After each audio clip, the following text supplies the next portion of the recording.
gentlemen, our gold, one of the members of 4x400 meter relay. Kahapon sila po yung naka-gold at hindi lang yan, so dalawa po yung silver medal niya.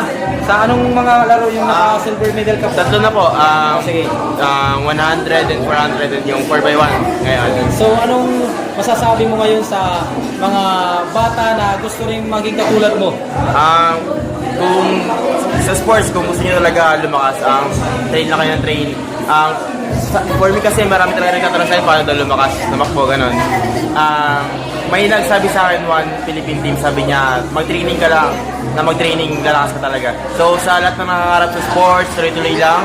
Kapag bata pa kayo, seryosin nyo na and enjoy. Enjoy talaga kailangan para lagi kayong manalo and mag-improve lalo.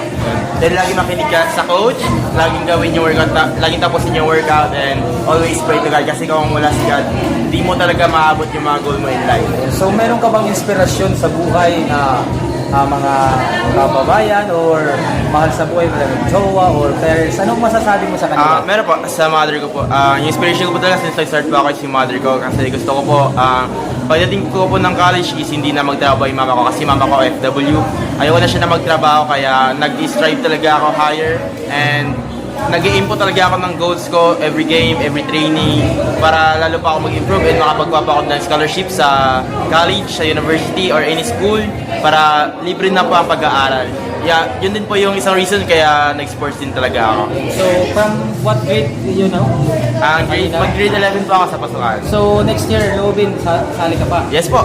Ayun, so Hanggang grade 12, college, pag tumanda ako, baka mag-trainer or coach din ako. So shoutout muna sa Plaridel Channel. Sabi mo, paki-shoutout i-promote yung YouTube channel ko po sa YouTube kasi na ako YouTube channel. Ay. Plaridel Bardahi Channel. Baka Plaridel? Plaridel. Ay, hindi. Sa'yo ko na lang yung mo, coach. Ayun, sige.